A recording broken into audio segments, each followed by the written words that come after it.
All right. Again, welcome everyone to the Group 3 Zoom phone webinar training. We appreciate everyone's participation and time this morning. As a reminder, this group does go live on Thursday morning at 8:30 a.m. Pacific. I'll touch base on a couple details as far as that in just a second. As far as just a quick overview, an intro of the project team, I'm Joe Treach. I'm the technical project manager for the Zoom phone project. We also have on the line Sherry Morgan. Sherry, if you're able to say hi. Sherry's trying to take a vacation day, but we'll let her on. Good morning, everyone. I'm Sherry Morgan. I'm the Associate Director of Network Engineering and Operations. Welcome. Thank you very much. So as an overview, as I mentioned, this is Group 3. Previous to this, we had 2 pilot groups go live. Pilot Group 1 went live on January 26th with our initial 86 users. Pilot Group 2 went live on March 23rd with 531 users. And then Group 3, as mentioned, which is scheduled for Thursday, July 13th, we have scheduled 735 users to go live. So one of the things that you should notice as of today, if not, by all means, please give us or please contact us and let us know if you're missing this. As of today, each and every one of you should have the phone client if you open up the Zoom client on your desktop. So if you open that up, you should see the phone client has been added. If you don't, please stop and restart the client. If it still doesn't appear, please go ahead and contact us at the central support email, which we will publish, but just for reference, it is zoomphonepilot@ucr.edu. Okay. As far as what you'll receive for support, we've got this training session today. It's being recorded. The presentation, which will be shown by Dustin Ferguson, who's a CSM for Zoom, will be shared as well. We do have a new FAQ page, which the links will be shared and have been shared in the previous communication, and we'll make sure that we get those updated. A quick couple of call outs to keep in mind of common support issues and questions that we get after a go live event. One, are we going to automatically provide physical phones? And as part of the communication, indeed we do not. We encourage people to get used to the Zoom client and try to use it natively. If you absolutely require a physical phone, like a desk phone or a central phone, please submit a campus work order request as you normally would for a new phone. Along those same lines, if you want to schedule a pickup of your current old phones that are going to be decommissioned, just go ahead and box those up, and likewise submit a campus work order telecom transaction request, and the team will swing by and pick those up for you. As far as Thursday in particular, as mentioned at 8:30 a.m., the porting begins. I would plan about an hour for that to complete. During that time, phone service may be a little intermittent. As a reminder, all legacy voicemail will be gone. So if there's anything you want to save, go ahead and save those off today or tomorrow. Also, we will be deploying a central number for office hours on Thursday. We'll have those manned from 9 to 5 Pacific. So that will be a central phone number for any emergency situations, as well as we'll have a team manning the central email box. So with that, again, thank you very much for your participation. We are very, very encouraged by the results we've had in our first 2 groups and hope that everyone has a great experience. We have lost Joe. He's still there? I'm here. Are you here? Okay. I'm sorry. You're okay. You froze just for a second, but you're back. My apologies. I may have to stop my video if I'm having bandwidth issues. So with that, let me go ahead and do that. So with that, we encourage feedback and want to hear if anyone has any issues whatsoever. So with that, Dustin, I will go ahead and turn that over to you to go ahead and kick us off. Sounds good. Perfect. Well, welcome everyone. Thank you for joining today. Like Joe said, I'm a customer success manager here at Zoom. I'm filling in for your customer success manager, Paul Race, who's out this week. So I do work with a lot of the other UC schools though, so we cover this same area. For today, the Q&A will be the best way to submit your questions. A couple of you, seems like you've already found it. There's just a Q&A button there at the bottom of your Zoom window. So if you have questions as I'm kind of walking through the material, our team here will be answering your questions in that Q&A box. So with that, we'll go ahead and get started. The agenda for this training is we will be talking about first your Zoom web portal. That just means logging into Zoom on a web browser. That's where you can configure all the settings for your Zoom account in addition to your Zoom phone settings. So we'll cover that first. Next, we'll look at your desktop client. So that is your Zoom app on your computer.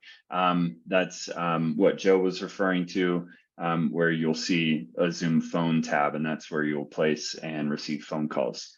And then lastly, we'll be looking at your Zoom mobile app on your mobile phone.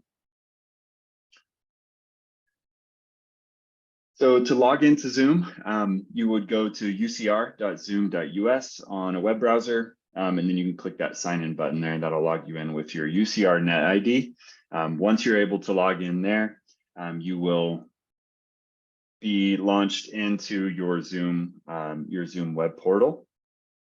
The Zoom web portal looks like this. You should have a phone tab here on the left-hand side on this navigation bar. The very first time you click that, you will see this flow here where it says click setting your extension of Zoom phone. It will show the company number, your extension number. Really all you have to do here is just set your country and area code. Make sure the time zone is correct, set to Pacific time. And then you can set up a PIN code.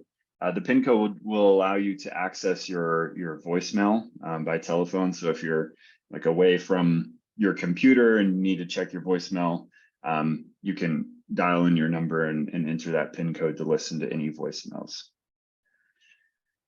Pretty simple there. Once you have filled in those fields, all you do is click setup. And it will take you to this page here where you have 4 tabs: history, voicemail, recording, and settings. We're mostly going to be living in settings for today's training. There's a lot of settings in here that have already been configured by your admins, by your IT team. So we're not going to walk through every single line and every single setting in the web portal. We just wouldn't have time, first of all, and then second of all, like I said, some of those have already been configured on your behalf. So we'll just be kind of focusing on some of the personal settings that you may want to adjust for your own account. The first thing that we want to look at is your emergency address. So this emergency address will be the primary campus address, or the emergency address, or the address of the building that you would be a part of, possibly. What I want to focus on here is the personal emergency address. If you click manage there, so let's say you work some days on campus, and some days you may be working from home. You would want to put in your home emergency address there, so that in the event that you dial out 911 using your Zoom phone, the dispatcher would be able to locate your address more easily. So that's emergency address. At the bottom of this page is call handling, a few different settings underneath that section. If you click edit next to business hours, that will allow you to set your business hours for phone calls. And then within that, you can choose how to handle those calls within your business hours. And we'll look at closed hours here in a second, but really this just shows in your Zoom client that you're available during those business hours, unless you're on like a Zoom meeting or you're on a phone call. It will show a green dot that shows that you're available during those hours. So if you click edit call handling, you can choose where a call is coming into. So it'll give you the option to choose your Zoom app, which is like the app on your computer, your mobile app. If you did actually have like a hard phone, you can choose that there as well. And then you can choose a few different call handling options there, like ring mode. If you want to give it simultaneous, that will ring like you have the Zoom app on your phone and the Zoom app on your computer, and you choose simultaneous. Both apps will ring simultaneously when you receive a call. Max wait time for whoever is calling you to be able to wait before a call is ignored or dropped. And then what happens after that max wait time. So when a call is not answered, it would, go to your voicemail. You can choose that there. Next, I want to cover closed hours. So if you click edit, that will allow you to choose your closed hours. So those are obviously the opposite of your business hours.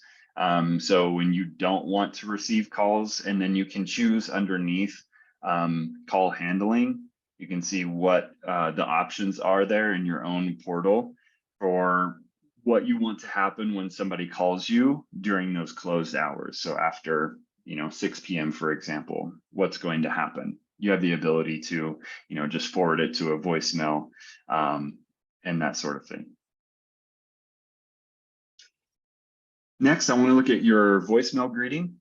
So under voicemail greeting, there's an edit button. If you click that, you have the ability to add from an audio library. And then if you click add audio, it'll give you 3 options: text to speech, record by computer, or upload. So if you choose text to speech, you can just type in whatever you want the recording to be, and it will translate that with like a computer voice for you. If you record by computer, that's just you recording your own custom voicemail greeting through your computer, or you can upload a file if you have it.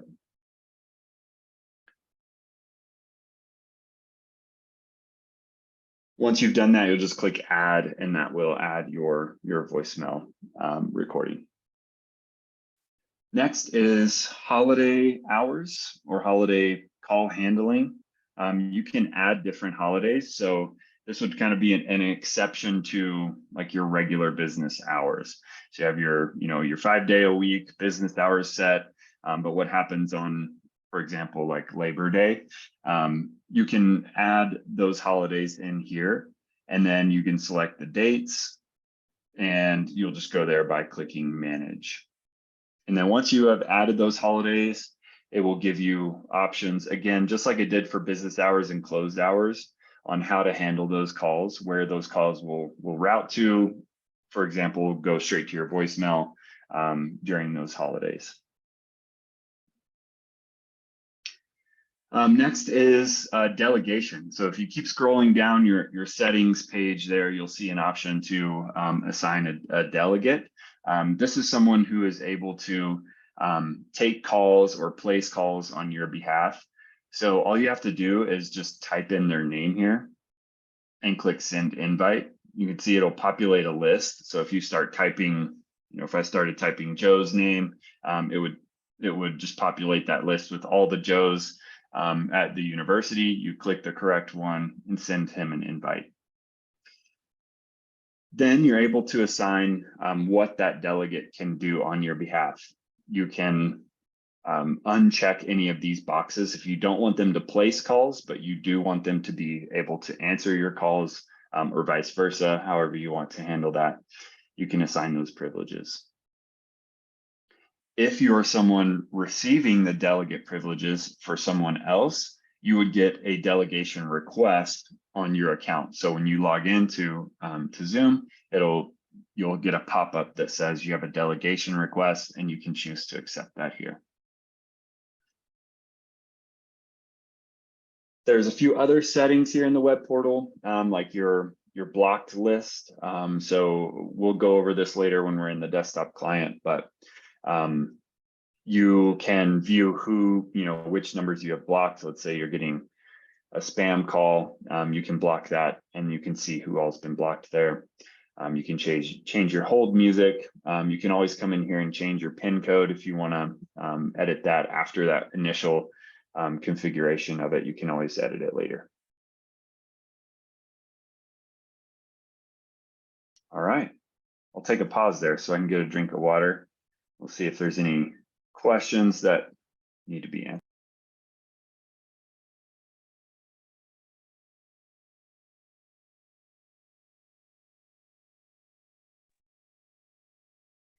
All right, took a quick peek at Q&A. Looks like those are all good for others to answer. The only one I could speak to is you will still receive an email for your voicemails. Yes, that is correct. So that was in response to Tracy's question.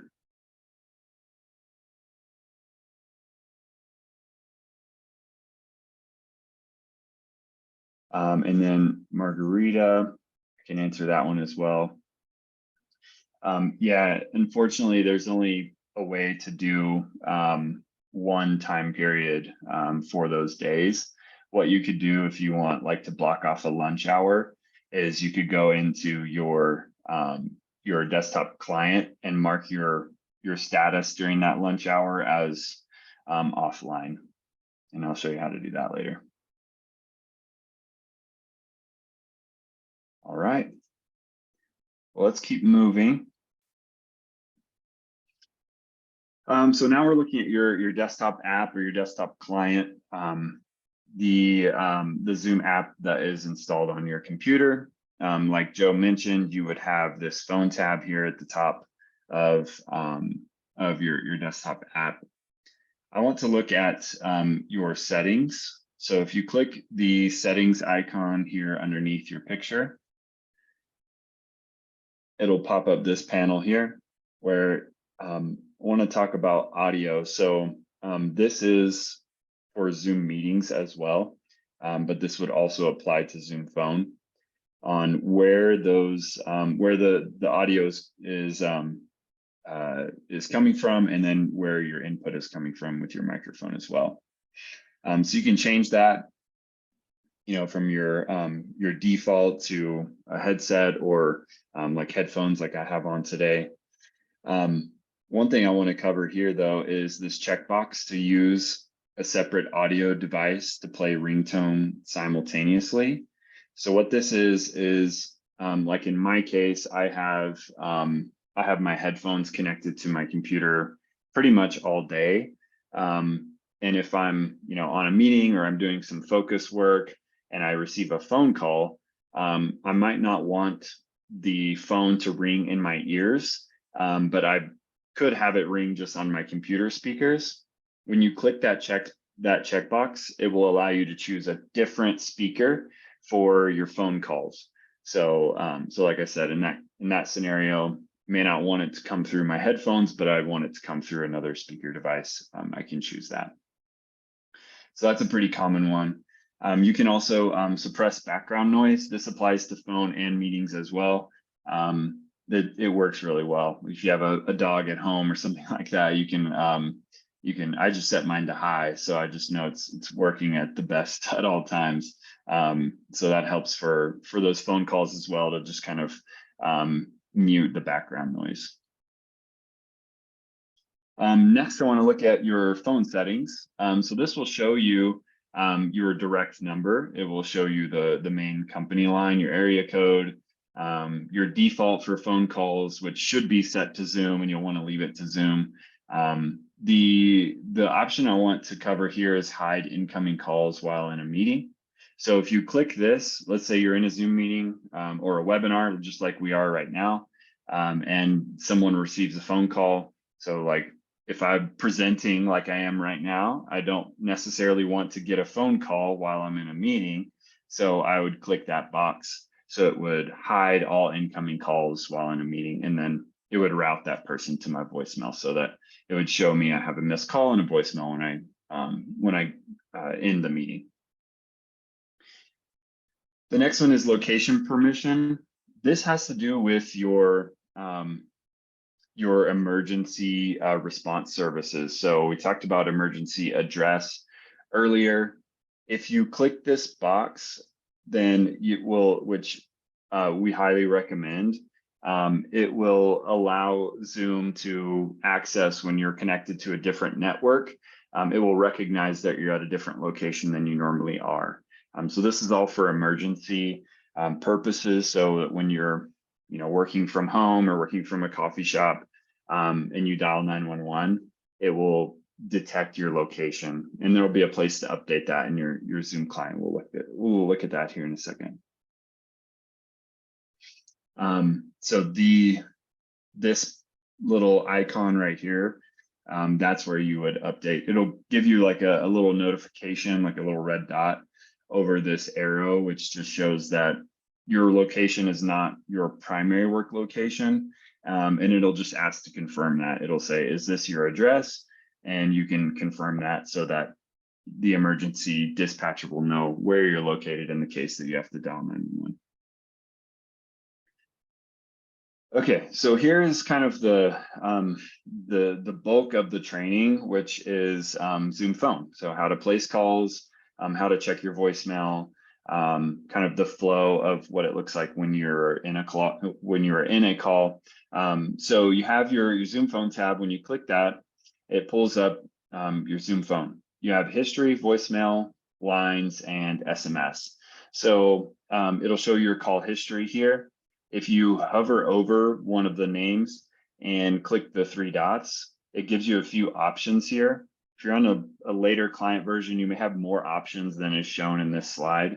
The screenshot may be a little bit old, but the highlights are still here. I want to show you that you can block the number. So if it was a spam call, you can just block that number easily. You can also send that person a text message, or if you want to copy and paste their number, you can do that there.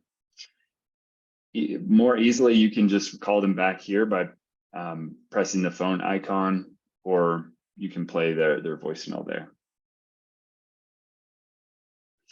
Next, I want to look at your voicemail. So when you click that tab, it shows the transcription of the voicemail. So it'll transcribe it into text, which is nice if you just want to get a quick look at what they said. You can also play the voicemail and listen to what they said.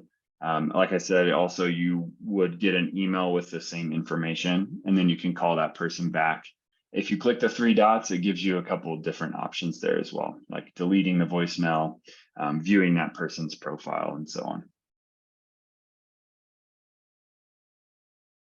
Next is lines. So we haven't talked about this yet, but these are shared lines. So in the case that you are a part of a shared line, which is, it's a phone number that multiple people have access to, you can see which ones are available to you there. It shows first that your personal line obviously it belongs to you. And then if you are a part of any other shared lines, it would show that here as well. When you click the, let's see, let me show it on this slide.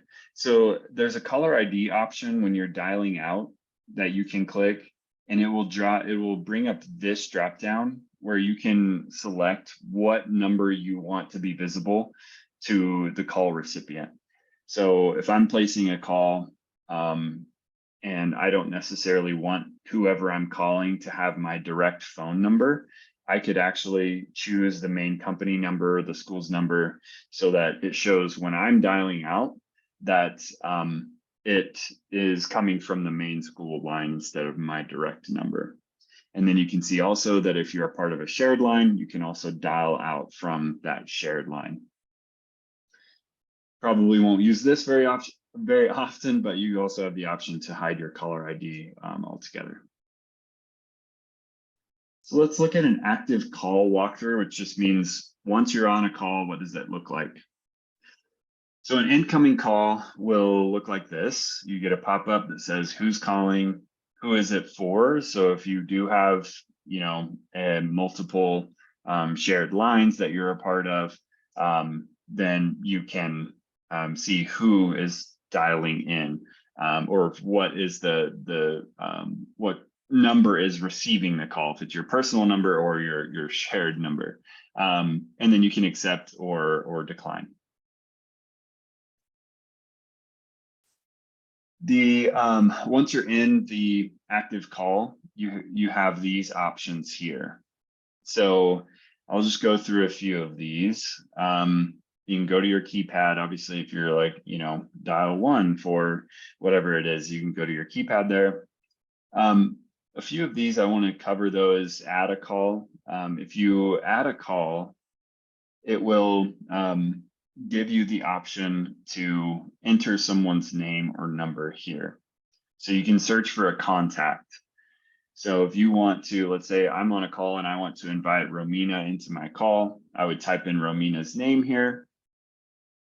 It would pop up her information. I would click her profile and then it would call her. While it's calling Romina, it will place my original caller on hold. And so I can talk to Romina separately from the original caller and tell her, hey, I need your help on this phone call. Would you be able to join this call? Once she has answered the call, it gives me this option to merge. So this little icon right there. So I click merge, and then it will merge those two numbers. The original caller obviously won't be on hold anymore. And then it'll be a three-way call with myself, Romina, and the original caller. So that's how you merge a call. You can also transfer. So you can just, take it from me and give it to someone else. If you click transfer, very similar experience as merging or adding a call. You would just type in their name here. I'm going to transfer it to Sally. And then it will give me the option to either do a warm transfer, a blind transfer, or just transfer it straight to their voicemail. Excuse me, a warm transfer is where I get to speak to Sally and say, hey, I have this person on the line. They need help with whatever it might be. I'm transferring this call to you. And then that way you're able to kind of explain before you just kind of give it to them blind, which is the blind transfer, where you just transfer it over to them. If you know that they're expecting calls like that, then you can do the blind transfer option. If you know that that person is maybe out of the office or whatever it might be, you can just transfer it straight to their voicemail. Okay, so this is explaining what the warm transfer would look like. It will show again that your original caller is on hold, and then it will call the new person, and then you can complete the transfer once you've explained what the call is for. All right, I've mentioned this a couple times, but want to make sure I show you how to do this. You can block any callers. So if you go into your history, click the ellipses button there, hover over block caller, and then you can report it for spam or for other reasons. And that is it for the desktop client. So I'm going to take a quick pause there before we get into the mobile app.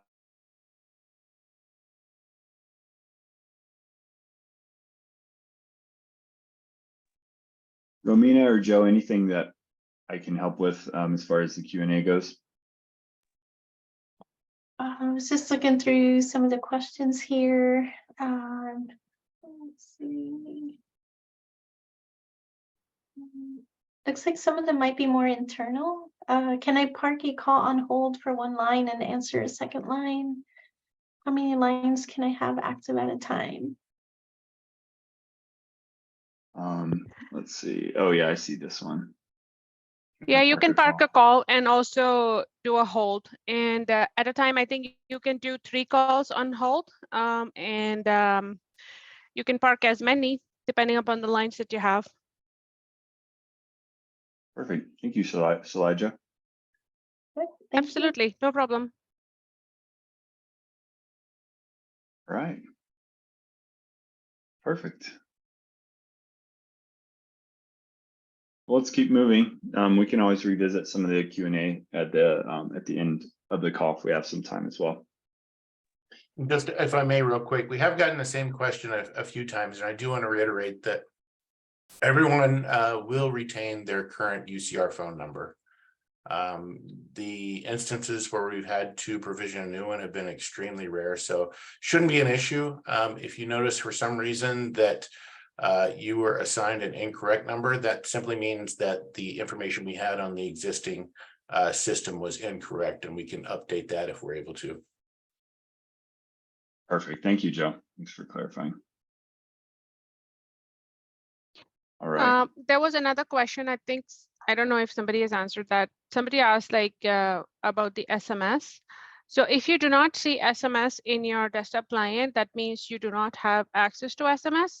So let the team know that you would like SMS to be supported on your specific user account, and they will enable it. Once that happens, you should see the tab that Dustin was showing in the client. Yes, thank you for that. I appreciate it because I did forget to cover SMS, but that is an option. Let's go back here, Shaloja. So yeah, the SMS tab, if you, like she was saying, if you have the ability to send and receive text messages, you can click on that and send messages there. If not, yeah, contact your IT to get that enabled. Perfect. Thank you, Shalaja. And our last section of the training here is your Zoom mobile app. So you can download this just like you would any other app. And then once you open it the first time, it'll ask you to sign in. So you'll be able to sign in with SSO and enter UCR credentials. Once you're in, a lot of this will look very familiar to the desktop client. So, you know, for example, the 4 tabs at the top, history, voicemail, lines, and SMS, look exactly the same. You can see that there's a filter where you can filter through your history, go to your keypad here to dial out, or you also still have that ellipses option where you can, you know, see more options when looking at a specific caller.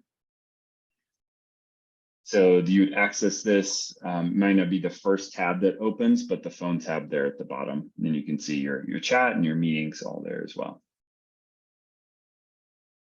Voicemail, this is what this looks like on the mobile app. Very similar to the desktop client. You can see the transcription. You can play the recording of the voicemail here or delete it there, and then call that person back on the mobile app as well. Your lines, again, this would be your shared lines or delegate lines that you're a part of. It would show or list those here. This is what the keypad looks like on the mobile app. You're still able to, in this section, to type in someone's name to reach someone in the directory. And then there as well at the bottom, you can select caller ID, drop down and change your caller ID to either the main school line or a call queue or a shared line you may be a part of. And there's that option there.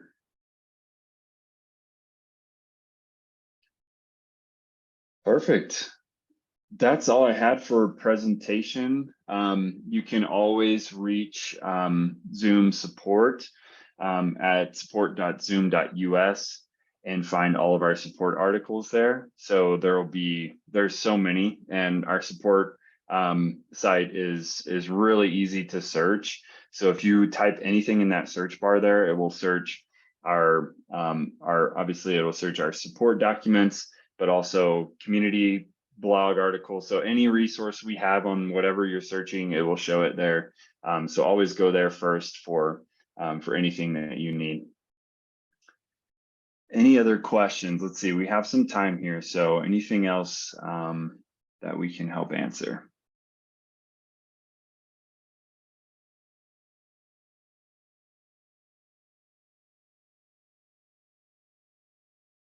So Mandy, I believe, yes, we will be sending the recording out. I'm not sure, Joe, do you have, you know how you're going to be sending that recording out? Yeah, we're going to go ahead and post it to a central ITS FAQ website. We'll go ahead and publish that as a recap. So that'll be coming shortly. As soon as the recording converts and we get it posted, we'll let everyone know.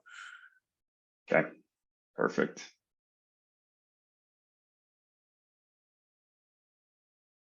Oh yeah, Margarita, I see your question. How to go offline on the desktop client. Let me go back to the desktop client. Apologies here. Let's see. That's one thing that I did not cover, but you can see. And let me get my spotlight tool again. Okay, so you can see in the top right-hand corner, you'll see your profile picture, and then you'll have a presence icon. So like, for example, in this case, you are online during your business hours and you're not on a call and you're not in a Zoom meeting, so you're available, you're green. If you're in a calendar event, so you have like something in your calendar, but you're not in a call and you're not on a meeting, it will show up as just the calendar icon. Let me go back here though. This is where you can see it. So once you click you can click on your profile picture and you'll get these same settings. You can see you can change it here manually from available to away, or you can change it to do not disturb. So if you don't want to, receive a call, you can change that here. Also, if you are a part of a call queue, I forgot to cover this section here. And let's say you step away for lunch, you can just turn that off so that, you won't receive any of those calls that are coming into the call queue during that time. And then when you get back online, you just turn that back on and you're good to go. So that's a great question. So in order to go offline, you have to log out of the client. That's the only option. So we have available, away, do not disturb, out of the office, and busy. That's the 5 options that we have currently. So if you want to present yourself as offline, just log out of the client and you will show up as offline. Thank you, Shalaja. No worries. Okay, I have a question for these from these guys. Somebody is asking that if we forward calls to our mobile device, will the caller see our mobile number or will it remain visible to them as our UCR phone number? If so, how do we disable that? So as a user, when you're forwarding your calls to a mobile device, obviously, when somebody is going to call in, they will only see your outbound caller ID, which is which is your Zoom phone number, right? Because that's the number they're calling in. Now, so I am not able to understand the question here because who is the caller and what would you like them to see? Are you calling in to another person from your mobile device or are you calling from your Zoom client? Joseph, if you can please, oh, I think it was, it was Joseph who asked this question. Can you please clarify so that we can give you a better answer?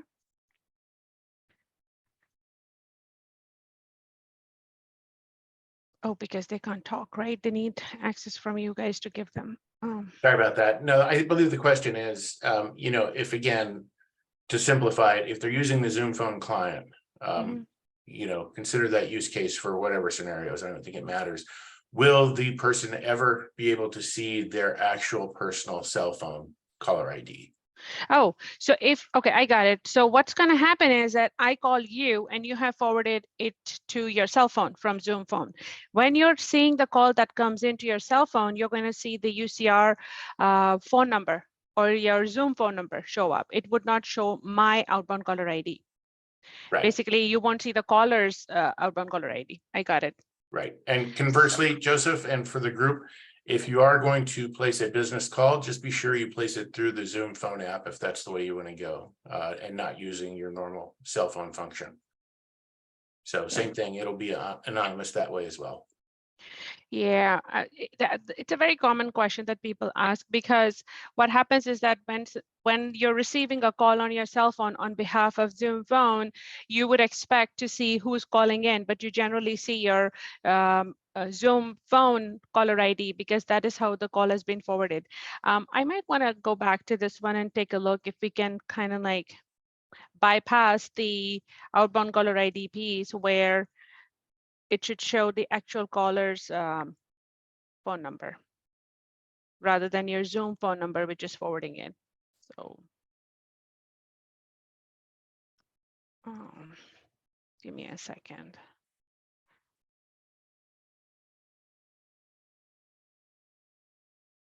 Yeah, I don't really see a setting where, okay, here we go.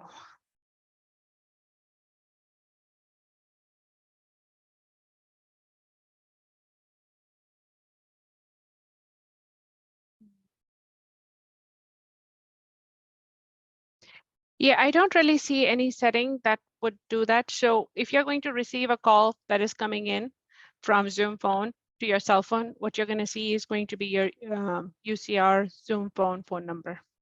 So you would not see the original caller's phone number.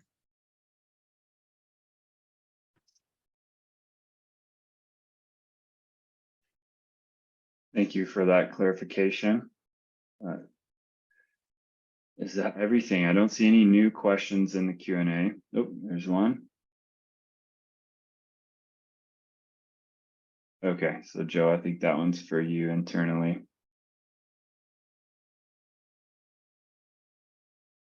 Any other Zoom phone questions?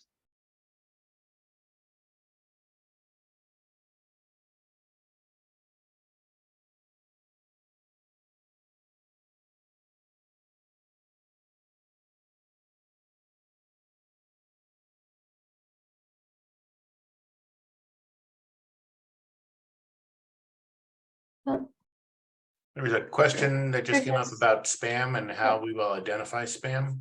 So I don't know if you can touch base on that. Good question and very prescient. Mm-hmm. So We have yeah.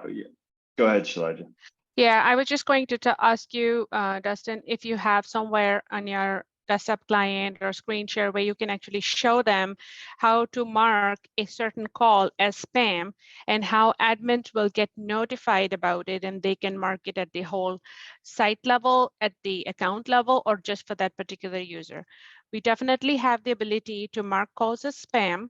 And when you receive a call and you want to mark it as spam, so the first time what you have to do is you have to go to the desktop client and history. Yeah, so you see these 3 dots that showed up in the history for each and every single phone. We don't show them in the slide right now, but they have 3 dots. And when you click on those 3 dots, there is an option which says mark it spam or block that number. When you're going to, there you go. There you go. So when you do that, it will be marked as spam. So if the account setting says something like, whenever somebody marks a particular call or a phone number as spam, it will either get completely blocked and you will never receive it, or it can be marked as spam and it will show up in your account or coming as an incoming call with the caller name as spam. So you don't really have to pick up that call or decline it. So that is something that the admin side has to do, but this is how you report calls as spam. And you just have to do that one time. And after that, that particular phone number is marked as spam.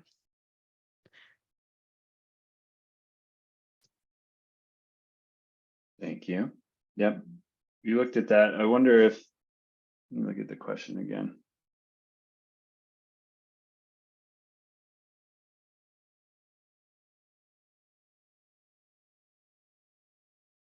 Yeah, so Trina, I think, is asking if we identify, like, do we have a way to auto-identify spam calls, or is it all just manually done, like we just showed, Shalaja?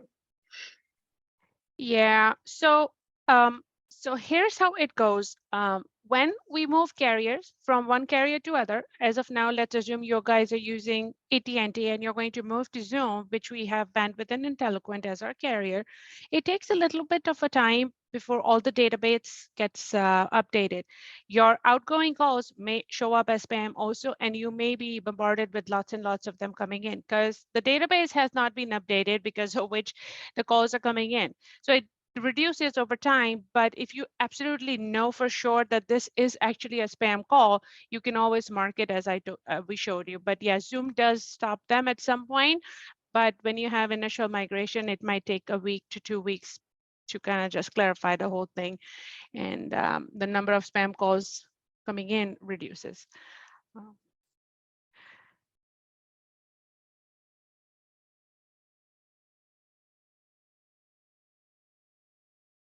Perfect. Thank you. So Patricia asked, I noticed Zoom calls appeared in my mobile device history with my personal calls. You needed to change this on your iPhone.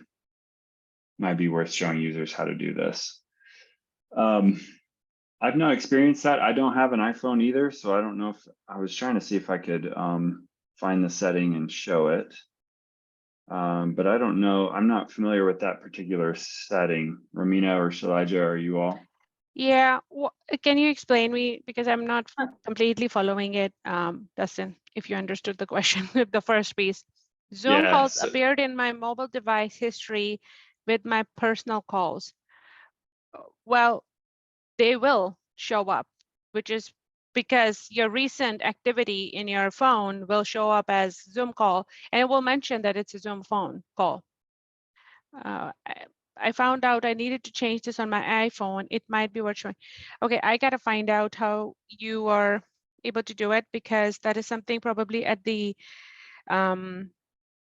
settings level where you're making the changes, right? Yeah. I have an iPhone, so I'm looking through the phone settings now, and I don't see anything where we can block that off. that one may be one we just have to follow up with. Oh, Patricia responded.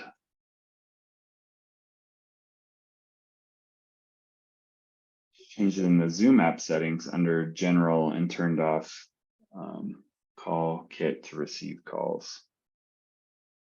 Let's see.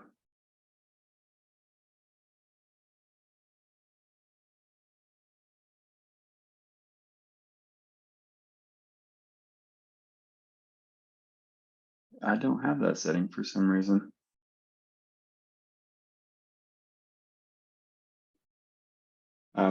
Patricia, we may have to just follow up with you on that one with some clarification.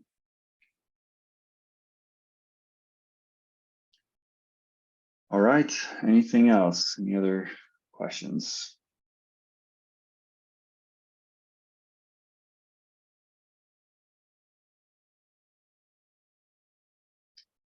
Right. Again, if there are no other questions, thank you very much, Dustin, and the rest of the Zoom team for presenting this training and answering the chat questions. As a reminder, again, I've typed a few times in the chat. If there are any questions, go ahead and send them to the Zoom phone pilot at ucr.edu address, and we'll get those taken care of. We'll also follow up with instructions of where this recording will be posted once it converts. Again, we are fully available and around to help. And on Thursday, if you have any issues that are urgent, I encourage everyone to take advantage of the office hours. So thanks again. And I need to, sorry, Joe. So for Patricia, Dustin, she was showing up in the Zoom cell phone app. You have those three dots.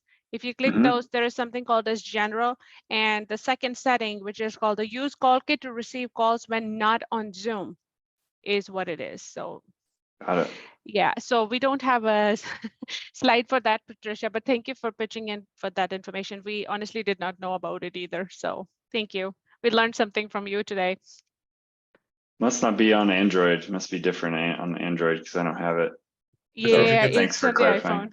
Patricia gets the gold star and honorary ITS member award today. So thank you very much.